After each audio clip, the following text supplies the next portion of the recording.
Thank you very much. President Trump touting the real impacts of his tax reform bill. Take a listen. Roughly 3 million workers have already received tax cut bonuses and raises totaling thousands and thousands of dollars per worker. And that's just over the past 6 weeks alone. And take a look at this headline from the Associated Press reading, tax bill beginning to deliver bigger paychecks to workers. Joining us now, one of those families seeing a bigger paycheck, Lee and Shirley Ann Dupre. And also joining us is CPA Dan Geltrude with some pointers on how to use your newly found money. Lee, I want to begin with you. If you don't mind, I don't mean to get too personal here, but can you tell us how much more money you're seeing in your paycheck? It's a little over $49 a week. Okay. And tell me what that means to you living in Connecticut right now. Well, as we all know, we're one of the higher tax states. Yes. Many factors. I last fall had cancer surgery, so I'm a cancer survivor, have medical bills to pay. So every little bit makes a huge difference. How have you enjoyed your husband's quote-unquote crumbs, to quote Nancy Pelosi? I've always enjoyed any dollar amount increase in his paycheck. So as far as I said to him, I said, thanks Trump and thanks Republicans, we'll take it. Now, if I'm not mistaken, you're currently looking for work, correct? Yes. Okay. And last year you tried and only were able to get one interview? In person, In person. But now you say because of the tax reform that President Trump pushed through, you're seeing a lot more action, a lot more interviews this year. Very much so. The week after he signed that, I got my first in-person interview, and then 2 weeks ago, I got 3 in 1 week. Wow, that's a lot. It is, really, and I've actually been able to apply to several jobs just this past week, so there's been definitely more jobs available. And to sort of add a little color to this, the three of us live in Connecticut. Connecticut's not really chock full of jobs right now, so to be able to get that shows that the President Trump tax plan is even working in the nutmeg state. Mm-hmm. Yes, that's very impressive. much, yeah. Now, tell us specifically how you guys are using the money. We're savers. We tend to save, and we tend to pay down debt, and it doesn't just affect us, so it makes it so we can help our children a little bit more and grandchildren, so it kind of spreads out for us in all different directions. Okay, so that's how you folks are handling the money. Let's bring in Dan right now. Dan, I'm seeing more money in my paycheck. What should I do with that money? My advice to people in this situation is, first and foremost, take down debt, take down expensive debt, particularly credit card bills. You don't want to be paying that high interest rate. Point 2, if you have the ability to then prepay your mortgage, take advantage of that because you'll save big dollars over the long term. If you don't have those scenarios, then I would say put money into your retirement plan. It's tax deferred. You get double benefit when you do it that way. Explain a little bit more about the exponential effect of chipping away at your mortgage and chipping away at your high interest debt. So when you have a situation here where you're going to be saving $50 a week, and that's obviously between $200 and $250 a month, if you start to put that towards your mortgage, you're going to shorten the amount of mortgage time. So if it's a 30-year, you'll be able to, over time, shorten that to 25 years. The amount of interest that you'll save will be significant, thousands and thousands of dollars beyond the amount of money that you would be putting into that prepayment. If I could come back to you folks for a second, I think in the media we always throw around phrases and numbers, and we really don't understand what these numbers mean for real America. Again, we're going to throw Nancy Pelosi under the bus. She is a multimillionaire and called this money crumbs. Is there something you want to tell America as to how this really isn't just crumbs to you guys? Well, to Nancy Pelosi, my entire yearly income would probably be crumbs. You get a fluctuation of 20 cents a gallon in gas, and that makes a difference in our lives. So, I mean, literally every dollar helps. It makes a big difference. Understood. Quick little plug for you. What is your line of work? Office manager, bookkeeping, accounting. So if you're looking for an office manager, Connecticut, my buddy here, Mr. Dupre. Guys, thanks for coming in here. Dan, it's always a pleasure to see you. Thanks so much. Good luck and congratulations on the money. Thank you. The FISA memo sending ripples through the FBI, but what does it mean for Special Counsel Robert Mueller's investigation? We'll ask Governor Mike Huckabee when we come back. We're back with a Fox News alert. An Amtrak train colliding with a freight train, derailing in South Carolina early this morning, killing 2, injuring 70. The Amtrak train heading from New York to Miami, derailing in Casey just outside of Columbia. 139 passengers and 8 crew members were on board. This picture showing some of the train cars knocked off the tracks there. All passengers are off the train at this point in time, some heading to a nearby middle school. The NTSB and Red Cross are on the scene right now. And with that, we want to bring in NTSB Chairman Robert Sumwalt. Sir, what's the latest that you can tell us? Good morning, and thank you for having us. We will be having our teams arriving in Columbia early this morning, and we will begin immediately with our investigative processes. And what are the early stages now? We had a news conference, sir, with local officials in South Carolina last hour, and they were saying it's too early to tell, which is understandable, about how quickly, what was the speed that both trains were traveling at before this collision. And they were also saying it was too early to say why they collided. What's your early sense? You've been through this before. Yes, indeed, we have been through this, and I suspect that we will have some preliminary information by this afternoon from a number of data sources to be able to pin down the speed of the Amtrak train at the point of the collision. So that's our priority. One of our priorities is to recover those recorders and begin a readout of them. Yeah, my recollection, sir, is that you're an aviator by training, but you have had in your position to learn a lot about the train system in this country. Give us a big picture, because I realize it's early and I don't want to keep pounding you with questions about an investigation that has just started. People are waking up. They see this. Tragically, 2 people have died. I ride the Amtrak all the time for work, and I have to say that it's usually very safe. We have to give that context. However, people are waking up in the United States this morning and seeing that we've now had 3 crashes just since December. Can you give us a big picture of what the NTSB thinks about that and what you're doing to make sure that there's not some broader problem? Well, thank you for trying to keep that somewhat in perspective there. And I think in order for us to be able to comment on the broader picture, we need to really understand what is causing each of these individual accidents. So sorry, somebody just handed me a note there. Sure. So the bottom line is that, let's not try and draw any broad ideas about Amtrak right now. Let's look at each individual accident, see what's causing them, and then the board will be able, in a better position, to comment on that.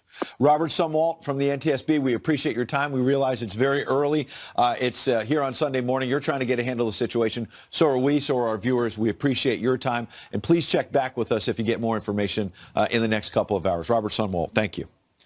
Thank you, Todd. I'd like to turn now to Mike Huckabee, the former governor of Arkansas, Fox News contributor. Governor, I was on Twitter trying to scan for information from this train crash, and instead I see Governor Huckabee tweeting, "Get up early Sunday morning, get ready for church. I'll be on Fox and Friends. Those who watch will sing the hymns better. If you miss it, the pastor will point his finger and scream right at you." Sir, can you really back that up?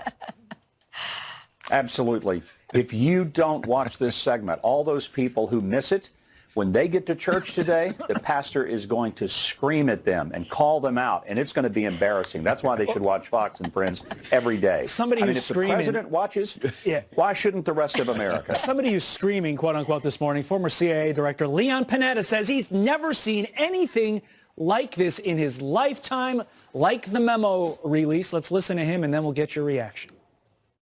When the president distrusts the Justice Department and the FBI.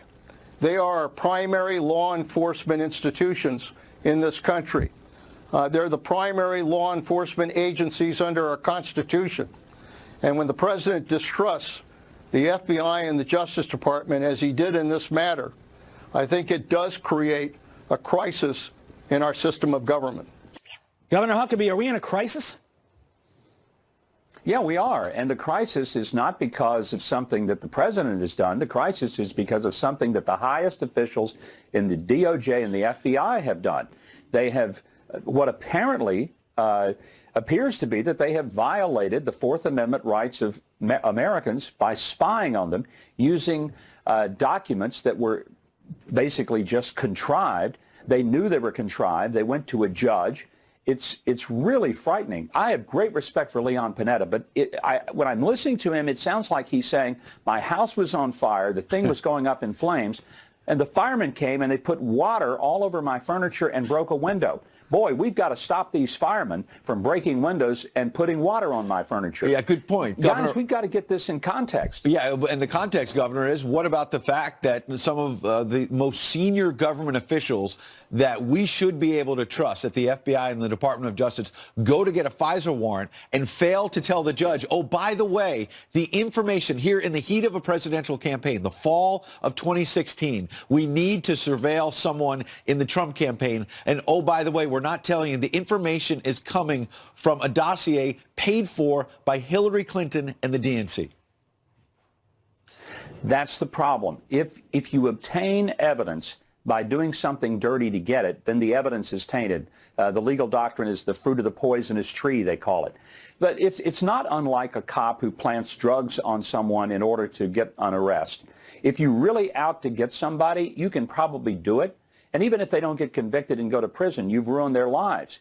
By the time they pay their legal expenses and go through the humiliation of being accused of things, and some people will never believe they're innocent, even if they're later proven to be, then their lives are destroyed. This is why we must have law enforcement at all levels that is of the highest caliber and the utmost integrity. And look, 99.9% of the time we do. But when we have a problem with it, you can't just ignore it any more than you could ignore Bull Connor turning on water hoses and spraying people down in the streets and saying, well, that's law enforcement, you got to respect it. No, we don't. We don't respect that level of law enforcement, because when the law enforcement begins to be the law breaker, you've got to stop it, root it out, and turn the lights on and clean it out. And that's what has to happen here. Right, and I think that's what Devin Nunes has been trying to do. He's had to fight tooth and nail for every bit of information. We wouldn't even have known, Governor, that the dossier was paid by the Hillary campaign and by the DNC had Devin Nunes not subpoenaed that. And the Democrats were fighting for him, fighting against that subpoena. This is a huge cover-up. It is a cover-up. What I think maybe disturbs me more than the Democrats trying to keep this under wraps, because I sort of expected that. But I don't understand how people in the media, people who normally want to expose everything, people who wanted to make sure that the Pentagon Papers got published, people who have wanted to make sure that we knew everything about Iran-Contra, people who wanted to make sure that we knew everything about every implication of Watergate. And now they suddenly say, nothing to see here, let's shut this down, we don't want to see that memo. I had, one person respond to me on Twitter, a reporter, and said, oh, yeah, we want to see it. Well, I'm not seeing that. Yeah. I'm seeing many people sitting at their desks pounding their chest saying that this is an affront to the Constitution. The affront to the Constitution is covering it up. All right. The man who will be singing the hymns a little better in church this morning, Governor Mike Huckabee. Good to see you, sir. Churches around the nation are going to be more awesome because of you today. I love having him on. President Trump preparing to head to Ohio tomorrow. So what do voters in the Buckeye State want to hear? We'll ask Democratic candidate for governor there in the great state of Ohio, Dennis Kucinich. He's coming up next. Plus, members of the U.S. Air Force will be soaring above the Super Bowl tonight. Pete Hegseth is going to be here live to introduce us to one of the pilots live in Minneapolis. That's coming up. Some quick headlines on a very busy Sunday morning. Russia strikes back after Syrian rebels appear to shoot down a fighter jet and kill the pilot. The missile attacks killing more than 30 rebels, according to Russian media, I should say. Rebels allegedly posting a video of the destroyed jet with the pilot's body. He ejected but was killed while opening fire on the al-Qaeda-linked group resisting capture. This all comes as fighting between Russia-backed Syrian forces and rebels intensifies. And thousands of protesters in London demanding more money for Britain's failing national health care service. Save our NHS! Save our NHS! Save our NHS! The overburdened system blamed for thousands of canceled operations due to an increase in seasonal illnesses combined with staffing shortages. Still want socialized medicine? I don't know. Ed, over to you. Thanks, Todd. Tomorrow, President Trump heading to the Buckeye State, Ohio, where he'll visit a manufacturing plant. This as gains in manufacturing jobs have pushed Ohio's unemployment rate down to 4.7%. Later on, a rally for the president in Cincinnati. So what do Buckeye State voters want to hear? Dennis Kucinich served 16 years as a Democratic congressman in Ohio, former Fox News contributor, now running for governor. He joins us now live to weigh in. Good morning. Good to see you, Congressman. Good morning, Ed. Good to be with you. Tell me what you think the voters of Ohio want to hear, because on one hand, we just mentioned the unemployment rate in your state coming down. That started under President Obama. It's continued under President Trump. We've seen the markets taking off, and we've seen a tax cut go through that seems to really be juicing this economy. As one of the leaders in your party, Nancy Pelosi, says, it's just crumbs. Well, let me be quite specific. President's coming to Cincinnati. The people in Cincinnati, Hamilton County have real concerns, and here they are. There's a Western Hills viaduct that's going to cost about $360 million to repair, 50,000 cars a day. They want some action on that. The federal government needs to help. The Brent Spence bridge that connects Ohio and Kentucky, it's a $2.5 billion project, 160,000 cars a day. We need help on infrastructure in Ohio. Those projects are critical. And you know what? People don't want any privatization. They don't want any tolls. And finally, Ed, sewer bills have gone up in Hamilton County about 400% in the last 10 years. And the areas under mandates, the federal government has to help rebuild sewer systems without socking it, seeing local ratepayers. Well, with all due respect, I'm not sure the president can do much about sewer bills, but he can do something about the roads and bridges. Well, I'll let you speak. But in all seriousness, the president in the State of the Union talked about infrastructure. He wants to get a deal done. But your colleagues on the Democratic side don't seem to want to work with him, whether it's DACA, whether it's infrastructure. Democrats don't want to work with them. Here you are in your state saying, let's come together. What's the disconnect here, sir? Well, first of all, you have to be aware that there are massive infrastructure needs, over $3 trillion nationally. But in Ohio specifically, the president's going to be in Cincinnati. He can address these issues. Sewer systems need to be rebuilt. There's a federal mandate out there that counties and cities can't meet. The federal government has to weigh in. Now, parties have to work together. It's absolutely true. Are there political differences? You bet there are. But when we work together, we have to draw the line. No privatization, no tolls. We need to rebuild the infrastructure. The president said he would do that in his inaugural speech. I think that this is the time people are expecting him to deliver. You're listening to the voters. Are they talking about the Russia investigation, or would they rather talk about the economy? Well, yeah, there are some people concerned about that, but I think most people want to see more jobs. They want to see the infrastructure rebuilt. They want to see they don't want to have to worry when they go across a bridge whether there's going to be any structural problems with the bridge. We have to rebuild America, rebuild Ohio. That's what I think people in Ohio want, and I'm certainly in tune with them on that. Congressman, the big question. Super Bowl prediction? I would think the Eagles probably look like they have an advantage. Right. I like the Patriots, but I have to tell you, I think the Eagles are going to take it. All right, one thing we know for sure, the Browns aren't there. You're the former mayor of Cleveland. Hopefully you'll have better luck in the governor's race. It's good to see you as always, sir. Oh, thanks. All right. All right. Good to see you. Congressman, coming up, Corey Lewandowski, Sarah Carter, and Kellyanne Conway from the White House, all here live. And members of the U.S. Air Force.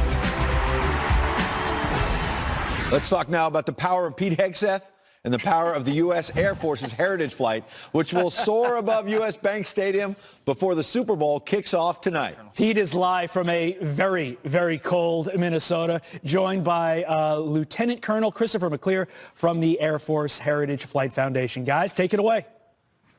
Hey, good morning, guys. So it is feels like negative 20 out here, and that's about right. Behind us, U.S. Bank Stadium, where the Super Bowl will be held tonight. Obviously, this year, a controversial year for the NFL as it pertains to the kneeling and the national anthem, some of those issues. But today, they will be honoring veterans and our military, and one of those things is a flyover for the U.S. Air Force Heritage Foundation. Joining us this morning are pilots who will be involved in that, associated with, or involved with it. They're tough guys, but they're also freezing, I think, at the end of the day. And one of those is Colonel Chris McClear, right, sir? Chris McClear, that's correct. McClear, sorry about that. Otherwise known as call sign Nike, am I right? Yes, sir. Are you going to be flying, or are you just going to explain what we're doing today? I'm not going to be flying. I have the pilots that are going to be flying here with me. I'm part of the aerial control team that'll do the timing for the flyover. Very good. So if I'm right, there's an F-16, there's two A-10s, and a P-51. Is that right? Absolutely. So flying in a diamond formation, tell us about what it takes to get those aircraft together, flying in synchronization, flying over the stadium. Well, the big thing it takes is a lot of training. My guys are very well trained. We do a course every year so that they can learn to fly with our vintage aircraft. And once they get airborne, they'll give it all together, and then it just works from there. Absolutely. Who are my A-10 pilots here? Outstanding. So as a Iraq and Afghanistan vet myself, big fan of the A-10, the Warthog, obviously. Have you guys flown that for years? Yeah, about 7 years. Have you ever flown over the Super Bowl? No, never the Super Bowl. And what does it feel like to get prepared for an event of this magnitude? It's pretty exciting. We're honored to be picked to fly over the Super Bowl 52. Saying you have anything?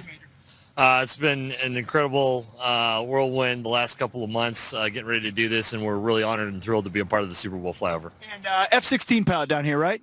Yes, sir, that's correct. How long have you been flying these formations? So doing this specifically for about a year as a demo and heritage part of the team. So. And you're going to have cameras up there as well, down, so we get your vantage point? Absolutely. We're going to have a camera mounted in the P-51 looking backwards. So right after the flyover, you're going to get a great view of downtown. And we'll also have cameras in our other planes that will upload the videos so everybody can enjoy it. What does it mean to you, just generally speaking, to serve your country? Why do you do what you do? Oh, man, put me on the spot there. Yeah, I just like to provide for my family, the ability to, exercise their rights and everybody that I know. So, hey, it doesn't have to be any more complicated than that. Gentlemen, thanks for being here this morning. We really appreciate it. We're going to be looking for that flyover a couple seconds one way or the other, and you're early or late, right? Absolutely. All right, I think they'll get it right. These guys are pros. So thanks for joining us this morning up here in the cold. Best job today. Thanks, guys. Pete, when those Pretty planes cool. go over, that's the sound of freedom. All right. That's the sound of freedom. You better believe it is. The sound of freedom, indeed. All right. We will Thanks, continue to follow breaking news out of South Carolina and that deadly Amtrak collision. Plus, Counselor to the President Kellyanne Conway joins us live. Don't go anywhere. More Fox and Friends on a Sunday morning.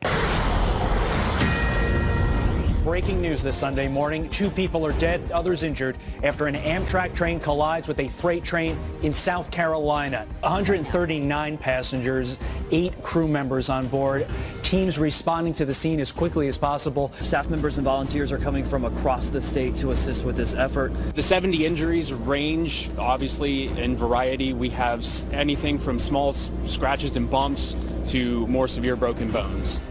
The decision by the White House and Chairman Nunes to release that now declassified memo, it's drawing fierce reaction. Congressman Nunes says his committee is now moving on to phase 2. There's going to be a strong push in the Congress for a special counsel to look into the FISA abuse. Democrats will push to release their own 10-page memo next week. It's appalling. It's a misrepresentation. It's a release of a distortion. Yeah, she also said the tax cut was going to be Armageddon. They would rather see America fail than to succeed with Donald Trump at the helm. We are following breaking news out of South Carolina. 2 people dead, more than 70 injured after an Amtrak train collided with a freight train, derailing several cars. This is brand new video just out from the crash site in Pine Ridge, just outside Columbia. You can see the trains are absolutely mangled. Police ending a presser a short time ago. So the 70 injuries range, obviously, in variety. We have anything from small scratches and bumps to more severe broken bones. Yeah. Brian Yenes live following the latest. Brian? Good morning, guys. Okay, Amtrak Train 91 was traveling from New York to Miami when at about 2:35 this morning, it collided with a CSX freight train. That collision led to the lead engine and a couple of passenger train cars to derail off the tracks. These are the first images we are seeing in daytime. Remember, this happened about 5 hours ago. 2 dead, unfortunately, in this crash, according to authorities. The 70 injured, those injuries range from scratches to broken bones, as we've been hearing this morning. Right now, we have the NTSB, that is the National Transportation Safety Board GO team, en route to this crash right now. These teams are leave from Washington, D.C. They are the first boots on the ground, so to speak, in this investigation as they now turn to why this happened. Those 70 injured have been sent to local area hospitals. Remember, there were 139 people on this train, including and also 8 crew members. Those who were not sent to hospitals, there has been a reunification point set up at at the local middle school there, Pine Ridge Middle School. Now, that reunification center is for passengers really to get out of the elements and for them to maybe get some minor cuts and bruises to be checked out and for that to happen. Take a listen right now. Remember, this middle school is, right now, this reunification center is being run by the American Red Cross. We're going to step in any way that we are asked to help, because obviously today is quite a tragic day for so many people, and the Red Cross is going to be here to help for as long as we're needed. And guys, hazmat teams have responded. There were 2 leaks. Those 2 fuel leaks have been taken care of. From what we understand, some 5,000 gallons of fuel leaked out because of this crash. But as we understand, those have been taken care of and pose no risk to the public at this time. We'll keep you updated throughout the morning, guys. Thank you for that. And my heart goes out, as all of our hearts go out to all those who were hurt and injured and those who lost their lives in this crash. I mean, you see from those images, those cars are absolutely mangled. And so we know that it was probably very traumatic for them. So. Yeah, we talked to the head of the NTSB earlier. They're on top of the situation. They have a GO team there. So we're going to move on to some other news and stay on top of that all morning. But this weekend has been dominated by the release of that Republican memo. First, it was hashtag release the memo. Then it was hashtag memo day.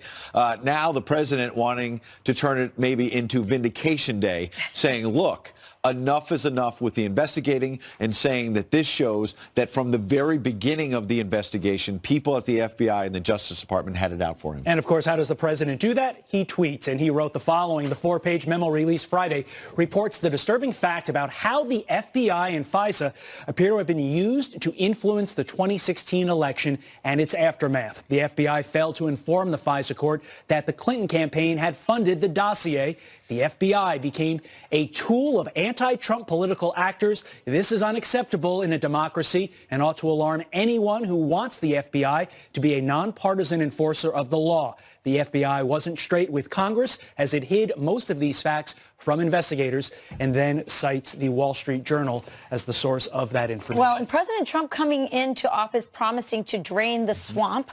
This looks like swampy stuff. Listen, a FISA approval is a very serious thing. It's probably one of the things that we need at maximum trust on. Absolutely. So withholding information is a serious violation. I mean, the rules of FISA say don't just tell us what you know. You have to tell what we can see. We have to know everything. So if you have a dossier that's paid for by the opposing party in a presidential campaign, the DNC, the Hillary campaign, that was withheld from these judges. That's a material fact. And it says one of 2 things. It says either that those specifically tried to mislead the FISA judge, or there's not enough oversight and questions, too much trusting by the judges, or God forbid if the judges themselves are corrupt. Let's hope that's not it. Just try to say swampy stuff 3 times fast. Swampy, swampy, swampy. But Rachel, to that point, why that is so important, and I'm going to put the legal hat on here. In a normal court, you have a prosecution, you have a defense. Here, there's nobody fighting for the defense. Basically how this works, there's a prosecutor. They provide all the information, and then it's the judge who has to sort of put on the hat of, I'm going to be the defense attorney here as well, but at the end of the day, I'm the judge. So that's why that judge needs all the information laid out in front of him or her to make the ultimate decision. That's why, in a political context, in this situation, the lead in the defense is not an attorney, it's the president himself. He goes on Twitter, as you say, he pushes back with reporters the other day on Friday saying that what's in the memo is disgraceful. People should be ashamed of themselves. And Jason Chaffetz says, look, this is not just about Donald Trump versus the investigators. This is about real problems and corruption at the FBI and the DOJ. Not with agents out in the field, not with the brave men and women who keep us safe in terror cases, but with the leadership that grew corrupt. And Jason Chaffetz, who was in the middle of trying to fix this when he was in Congress, says it's the president who's going to clean it up. Donald Trump didn't create this mess, but he is here to help clean it up. Anybody who reads that memo will understand that what the lawmakers are highlighting here is potential abuses in our system. And there, all the flailing that I heard from Adam Schiff and all these Democrats that this was an attack on law enforcement, this was going to dismantle our security apparatus, this was going to reveal sources and methods. None of that is true. None of it. All right. As you might imagine, the mainstream media out with a lot of headlines this morning that basically pit the president and Republicans on one side versus law enforcement. Let's take a look at some of these. This is from Politico, how conservatives learn to hate the FBI. From Huffington Post, the Law and Order Party has unleashed an extraordinary attack on law enforcement. From the Washington Post, once the party of law and order, Republicans are now challenging it. And this is from that article. Republican leaders open defiance last week of the FBI over the release of a hotly disputed memo revealed how the GOP, which has long positioned itself as the party of law and order, has become an adversary of federal law enforcement as the party continues its quest to protect President Trump from the Russia investigation. I want to toss it over to you folks, Rachel and Ed, because you know D.C. very well. You know these institutions. I'm going to just comment quickly from my experience at the diners. Okay? I go around and I talk to average Americans in average communities, and we often get law enforcement and military there. To a man and to a woman, they say they love this administration because for the first time in 8 years, the shackles are off of them. They can do their jobs and not worry. They are so excited by this administration, and they are law enforcement and they are military. Again, that's out there. What's going on in D.C.? Yeah, if anybody is against law enforcement, it's the left. And you're absolutely right. I live in small town America. Law enforcement loves Donald Trump. The rank and file at the FBI, I'm sure, is glad to see the leadership that's corrupt cleaned up. If anything, this is a self-inflicted wound by the leadership at the FBI, who allowed itself to be corrupted, with Comey and everybody else at the top using their powers to undo an election. And once Donald Trump was elected, trying to damage him. And we've been spending a year talking about Russia. I look at what's in that memo. We have a drunken conversation with a low-level staffer and a dirty dossier. This is embarrassing for the New York Times, for everybody else who for 1 year has tried to change the conversation to Russia. And you're right, Todd. The American people aren't buying it. No one's talking about Russia in Middle America. And it's interesting because the president, taken from the horse's mouth, what he has actually said about law enforcement, we put it together. Watch. With me as your president, America's police will have a true friend and loyal champion in the White House, more loyal than anyone else can be. I tell you. I am the big believer and admirer of the people in law enforcement, okay, from day one. We have your backs. Believe me, we have your backs 100%. We celebrate our police, our military, and our amazing veterans as heroes who deserve our total and unwavering support.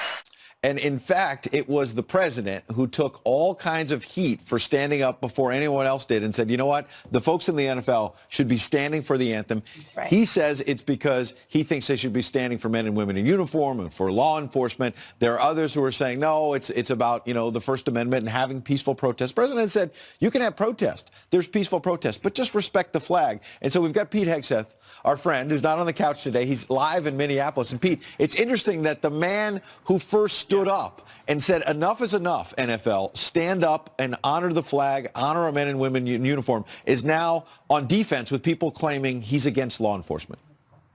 It's such a great point. The partisan opposition to this president, when I say partisan, I don't just mean Democrats, I mean the so-called mainstream media, is so disingenuous. Can you imagine if this was a Democratic president targeted by a Republican FBI and DOJ? They would be going wall to wall on the investigation, demanding scalps. Instead, they're apologizing for Democrats and pointing the finger, as you said, at the one guy who has reinstilled confidence in law enforcement, who are under siege from accusations of Black Lives Matter movement. So this is politically disingenuous. Nancy Pelosi knows it, and I know this president will continue to fight back because he's had the backs of law enforcement. And to call out the top doesn't mean you're calling out the rank and file. It means you're cleaning out the partisan agenda and backing the guys on the ground. Pete, you're so right. If this had been reversed, if George Bush had spied on Barack Obama as a presidential candidate and continued on as a sitting president, not only would they be demanding more and more information and transparency, which they don't want now, which it's fascinating to see the media not want more information. Believe me, this would be called racism. This was the attack on on the first, black president. But it's a white man. It's Donald Trump, who's politically incorrect. And the media is actually working with the Democrats to cover this up. Well, that's the collusion right there. Yeah, and exactly. They're working with the Democrats to try to get enough votes in the House of Representatives in 2018 so they can hold the hearings they want to hear and release the memos they want to release. In reality, God bless what Devin Nunes has done in pushing it out. The discussion will continue. We'll see what phase 2 looks like. But it is very disingenuous, and I think, as you pointed out, Todd, middle America sees through it. 100%. Pete, go get warm. We will check back in with you in a little bit, talk a little football. All right, guys. Coming up You soon. got it. Coming up, the FISA memo bringing to light some shocking new revelations. Our next guest was an FBI agent for 24 years. He says it showed how Comey disgraced the Honorable Bureau. He'll explain when we come back.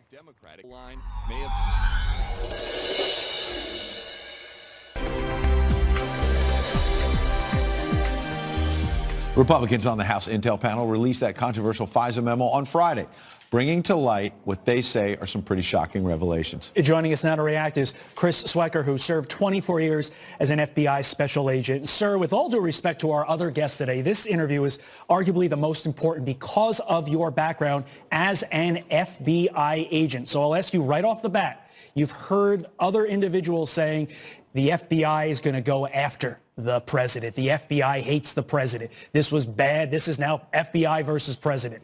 How do you react to that? Well, I'd say, look, Chris Wray and the new Deputy Director, Dave Bowditch, are going to do no such thing.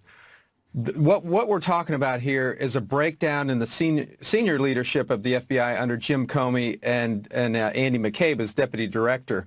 I would hate for the public to think that the FBI as an institution is flawed or biased.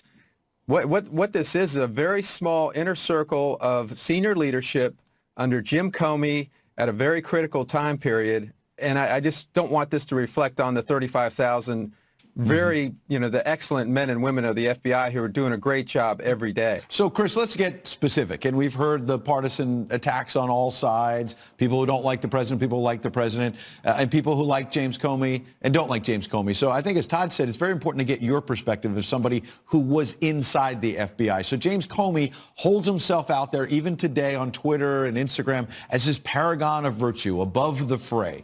You were there for 24 years. How do you think he's behaved over the last couple of years? His public performance as FBI director, both in the Clinton probe and then how he handled President Trump. Well, I had the perspective of serving directly under Director Mueller. I bet I sat in on 500 plus meetings with him and Director Free. And these were two great leaders. They stayed in the background. I never saw a hint of bias. Unfortunately, under Jim Comey, that hubris that you just mentioned caused him to make up his own rules. Leaks, permissive leak environment, predetermining investigations, a non-investigation of the Clinton email investigation, thumb on the scale on the Russian investigation in the beginning here with the FISA applications, and just generally making up their own rules and letting their own political opinions infect their investigation. In fact, that is something you learn at the FBI Academy. You can't let your personal bias, you got to leave those at home. If not, you need to be in another line of business. In fact, I want to get you on something, which is that defenders of James Comey have said it was not a big deal that he and Andrew McCabe and others were drafting this exoneration statement for Hillary Clinton months before they even interviewed her. I'm an outsider. We're outsiders. We don't know how the FBI does its job. Right. Is that the proper way? I mean, people on the outside hear that and say 3 months before she was exonerated, they were already drafting the statement. Doesn't that sound like it was cooked? Yes, it does. It sounds like the thumb is on the scale. I mean, those of us that have done criminal investigations and counterintelligence investigations know that the Clinton email investigation was not a real investigation. They never once used a grand jury that I know of. We're hearing, those of us that are in the retired agent community, we're hearing that Deputy Director McCabe was expressing his opinions in closed-door meetings all the time about Trump. So we're talking about a predetermined investigation, and that is just not how the FBI as a whole operates. The problem is agents on the street don't operate that way. Yeah. We appreciate it. Chris Wecker. Thank you so much, sir. Very much appreciated. All right. Meanwhile, the president wants to make a deal on immigration. That's what he says, but Democrats not budging. So what does the Hispanic community think of the president's plan? We're going to get a report. Plus, now that the FISA memo is out, what will happen to Deputy Attorney General Rod Rosenstein? Well, we will ask Corey Lewandowski coming up. All right, a quick check of your headlines on a very busy Sunday morning. Christian Broadcasting Network founder Pat Robertson recovering after suffering a stroke. Family member rushing the 83-year-old televangelist to a hospital in Virginia after recognizing symptoms. Robertson hosts CBN's flagship show, The 700 Club, where he interviewed President Trump during his campaign and after the election. He is expected to make a full recovery, obviously, in our thoughts and prayers. And the U.S. Navy commissioning its newest combat ship, the USS Omaha, in San Diego.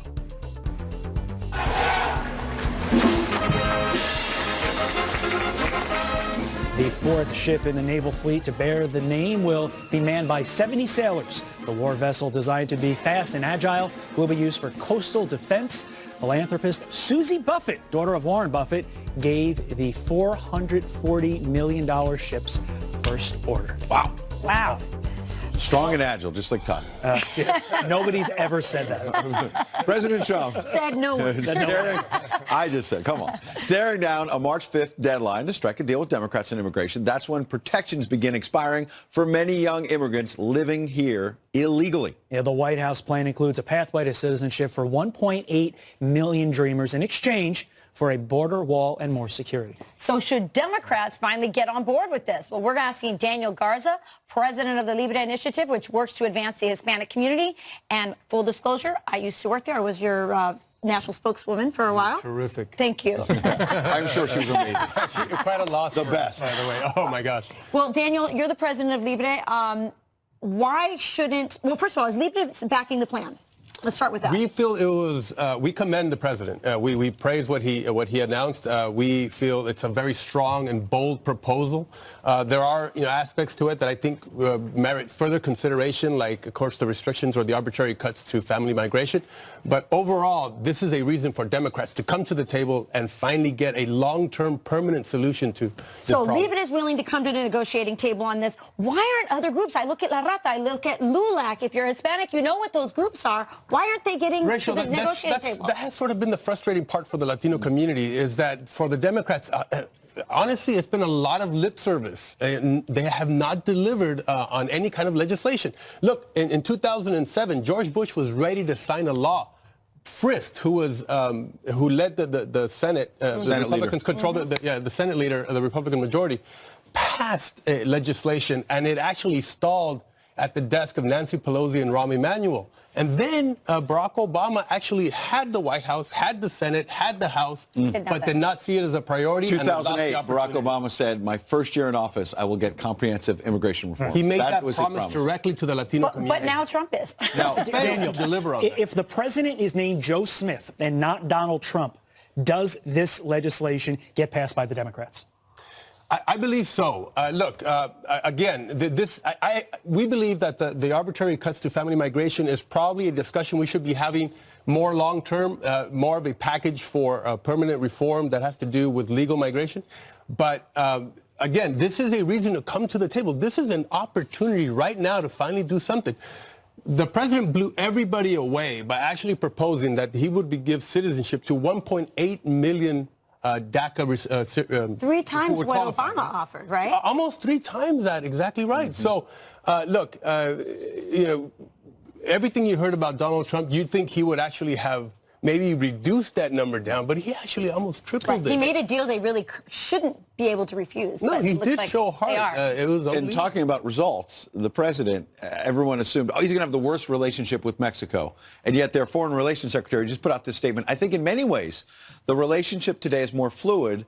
It's closer than it was with previous administrations. So is that a negotiating strategy by Mexico saying, Chuck Schumer put the wall on the table a couple of weeks ago. This might be more of a reality than we thought. We've got to kind of reach out to Donald Trump. Or have things actually gotten better despite what the mainstream media look, according to the media, you would think this is counterintuitive. But The negotiations with NAFTA actually have proven very productive. They are now in their 7th round. At the end of February, they're going to be in Mexico City. And there are discussions now, obviously, on food safety, on telecommunications, on digital issues. These are all things that create dialogue, that engender, I think, a relationship that has been very positive with Mexico. And they are seeing that there's a lot more to Donald Trump than the media had led them to believe.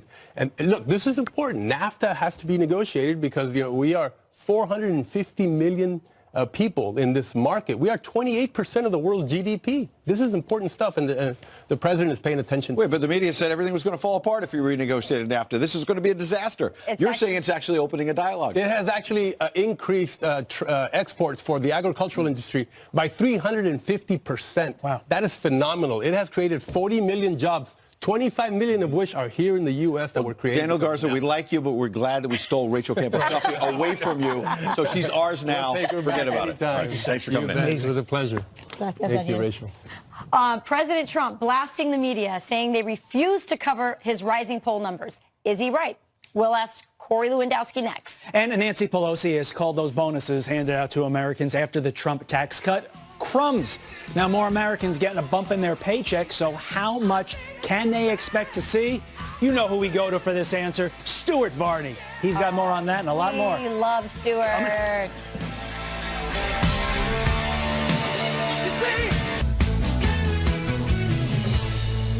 There is a little bit of sweet revenge in it for me and certainly probably the family in the sense that if they wouldn't have done this, this stuff would be going on. You're right. This would be going on at the highest levels of government. They'd be continuing to do it to my father, trying to undermine his actions. Imagine how effective he can be given the year he's had without this cloud over his head. That was Donald Trump Jr. You saw him there with Jesse Waters jumping in on this Republican memo released by Devin Nunes on Friday. We want to get the perspective of Corey Lewandowski, the former Trump campaign manager, co-author of Let Trump Be Trump. Good morning, Corey. Morning. What do you think? We heard the sky was going to fall if this memo came out. Then we heard, well, it's not a big deal, actually, because it's going to be a dud. Then it actually comes out and the president says, I'm vindicated.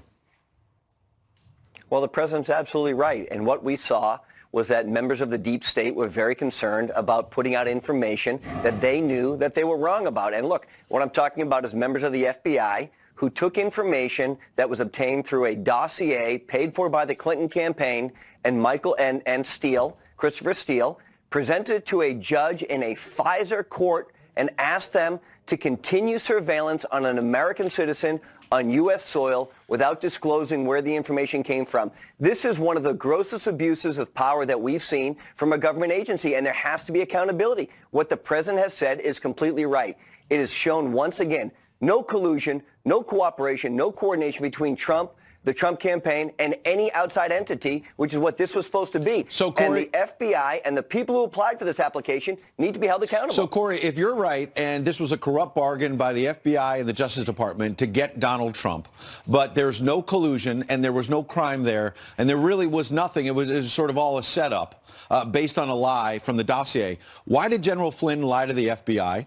And why does it appear that people in the president's inner circle lied, at least to the New York Times, if not investigators, about that Trump Tower meeting in 2016? Why not just tell the truth? Look, I think anybody who's questioned by the FBI should tell the truth. And, if General Flynn didn't tell the truth, which is what happened, and now he's pled to a felony, he needs to be accountable for that. But let's go back and look at Hillary Clinton, Cheryl Mills, Huma Abedin. They all sat with the FBI. They were never under oath. We haven't seen the transcripts of that. There've been no accountability for what they've said. What we do know unequivocally is this. Only one campaign in the last election cycle paid for a dossier with a former spy to go to Russia, and then they took that information and used it to spy on American citizens on U.S. soil. This is one of the grossest abuses of the Fourth Amendment that we've ever seen, and there's been no accountability yet for it. So, Corey, the president declassified this memo, put it out to the public. A lot of people are saying the answer to all of this is a radical transparency. Are you going to recommend to the president that he release even more documents, maybe some of the transcripts from those interviews to show whether or not there was bias, or at least that Hillary and Huma and all those figures were treated differently? How much transparency should we get? Look, we need to have as much transparency in this case as possible. I know that some of the media has asked for Jim Comey's contemporaneous notes to be released. The judges have said that they are not doing that. What's amazing to me is that when Jim Comey, who is the director of the FBI, takes contemporaneous notes, he then releases them to his law professor to make sure they end up in the media. And that's okay. And there's been no accountability for Jim Comey. You can't have it both ways, Lion Jim. Either you release all the information to the public, you don't give select information to your law professor so it gets to the media, and then say, well, I don't want to give the rest of the information out. That's where the American people are very skeptical. Jim Comey has lost all of his credibility. We know that he has lied under oath into Congress, and he needs to be held accountable. All right, Corey, with regard to accountability, is it time for Rod Rosenstein to go? Well, that's a question that the president and Attorney General Sessions have to decide. I know that Rod Rosenstein, according to this memorandum, his name is on at least signing off on the application for the FISA warrant based on the false dossier. That should give people in the Justice Department grave concern that the credibility of the information that they had and presented to the FISA court was not accurate. And Rod needs to answer for those questions. And how do we do that? Do we expect hearings before the House Intelligence Committee? Because the bottom line here is that you just called James Comey Lying Jim. That was an appointee of President Obama. But as you know, Rod Rosenstein was nominated by President Trump. How frustrating is it to you as a Trump insider that somebody nominated by this president helped sign off on the FISA warrant? Well, it's very concerning. It's not just because he's appointed by Trump. It's concerning that he signed off on an application to spy on a U.S. citizen on domestic soil on a false dossier, on a false premise. And if that's the type of, look, the FBI is one of the greatest law enforcement agencies that we've ever had. And I respect the people who work in the Department of Justice. But if this is the type of research that they're doing and presenting to a federal judge to ask for an opportunity to spy on a U.S. citizen, then we should have some real grave concerns, because it's not about one person. It's about a larger narrative. Are they spying on me and you with a false dossier? Is Clinton funding any other information that they're using to spy on American citizens? If so, that's a real problem, and those people need to be held accountable for it. Well, thank you, Corey. You're right. Corey, we need to restore trust in our institutions. We got to leave it there. But thank you very much for joining us this morning. Thank you. All right. All right. Turning now to your headlines. Terrifying moments caught on dash cam as a man lunges off his car, attacking a police officer with a knife. Stop! Get out now! Stay right there! Stop or I'll shoot you! The suspect, Brett Bush, leading the Georgia officer on a high-speed chase after attempting to pull him over for speeding. The 28-year-old crashing into a Georgia driveway before being shot and killed by the unidentified officer. The cop, who is also a Marine veteran, is not injured. At least 9 states now considering new laws requiring residents to buy health insurance. The proposal coming less than 2 months after Republicans voted to repeal the individual mandate in Obama-backed Affordable Care Act. According to that act, people should not be forced to pay for coverage. Some of those states include Maryland, California, and New Jersey, according to the Wall Street Journal. And 8 players elected to the Pro Football Hall of Fame. Modern era stars Randy Moss, Terrell Owens, Ray Lewis, Brian Urlacher, and Brian Dawkins, joined by Bobby Beathard, the renowned GM, Robert Brazil, and Jerry Kramer, Vikings fame, up there in Minnesota this weekend. They'll be enshrined in Canton, Ohio this summer. Meantime, there's a little game today. New England Patriots quarterback Tom Brady, he's involved in that game. He was named the NFL's most valuable player. Can you believe it's only his 3rd award? He's dominated the league. And Houston Texans defensive end J.J. Watt named Walter Payton Man of the Year after raising more than $37 million in the wake of Hurricane Harvey. It was unbelievable what he did. Really awesome. But I think we have Rick out on our plaza. I love that story as well. Raising that money for Hurricane Harvey. It was unreal. Yeah, absolutely. So true. All right, guys, let's talk a little bit of weather out there. We've got one storm across the east that's going to cause getting to your party a few problems there. You see that storm right here, bringing some freezing rain across parts of South Carolina, the interior sections of South and North Carolina. Get ready for that. Warmer air moves in. It turns into just rain a little bit later on. You see all that snow. It looks a little bit worse than it is. Some spots see maybe 3 to 6 inches of snow of snow. There you go. That's how much we're going to have from this storm. Another storm moving in Tuesday into Wednesday, but you notice all of that mostly interior. So coastal areas, I think, are going to be mostly rain, all the big cities. And that's some good news for the game today. There you go. 5 degrees. Not looking good. Not looking good. All right, guys, it is time for wings. If you want a great place for wings and you're in Pennsylvania or Jersey, PJ Willihan's is the place to be. 16 locations. 16 locations throughout Pennsylvania and South Jersey. 12 styles of wings. 12 sauces. 12 signature sauces, 2 styles of wing, classic and naked. All right, guys, I have something I just learned. I've been wanting to know this. There is the drumstick wing, and that other one, I had no idea. It's a paddle. Have you ever heard of that? The paddle wing? New to me. Do you prefer the paddle or the drumstick? What do you think? Guys, back to your time. Yeah, I love the Super Bowl trophy in the shape of a big chicken wing. That's a drumstick. That's awesome.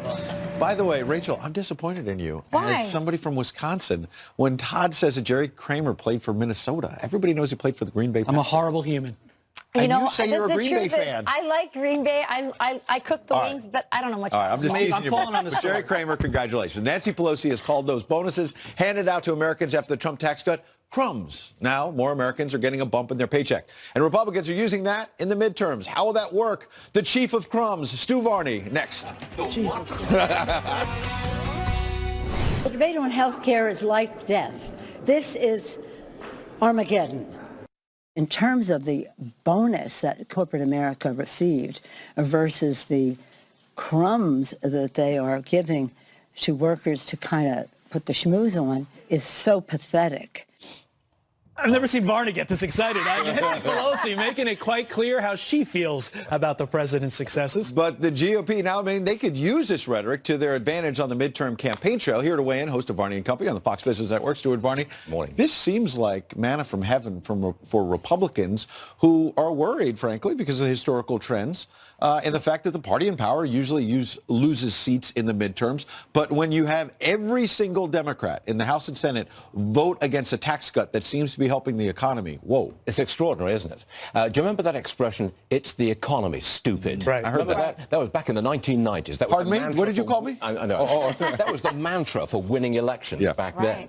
Well, look at the economy now as we head towards the midterms. Wages are rising at the fastest pace in many, many years. Bonuses. 316 companies are giving these bonuses, and that's just big companies. 3 million people are getting them. Best Buy just joined the list, giving $1,000 to 100,000 full-time employees. Your pension plan's looking a whole lot better. Your paychecks went up this month.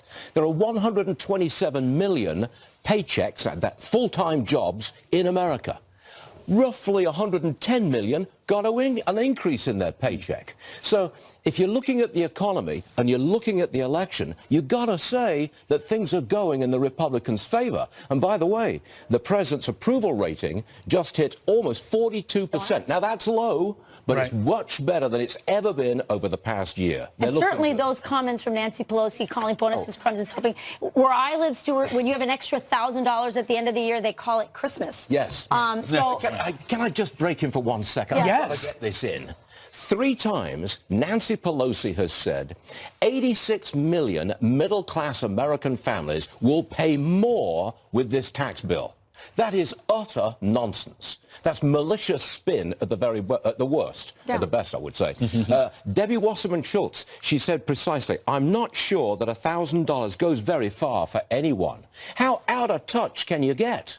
If the Democrats go into the midterms with that as their leadership, spouting utter economic nonsense, I think the Republicans have got a decent chance. Quickly, Stuart, in the time we have remaining, with a situation on Friday where the market, we talked about this, where the market absolutely tanked on good news. Explain why that happened.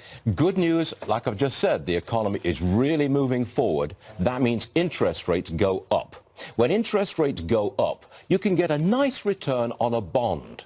So some people who've done very well in the stock market might want to sell a little bit of their stock, take the profit and put it into a bond which pays you a very secure treasury bond, nearly 3%. You sleep well at night, you get your 3%, you get a tax break on the interest, so you might sell a little stock. Free advice from Stuart. There you go. Varney. That's not advice. No, that's not advice. It's an observation. Coming up, Counselor to the President Kellyanne Conway will be joining us live. Plus, Pete is live in Minneapolis gearing up for the Super Bowl. He's joined by Minnesota's comeback story of the year.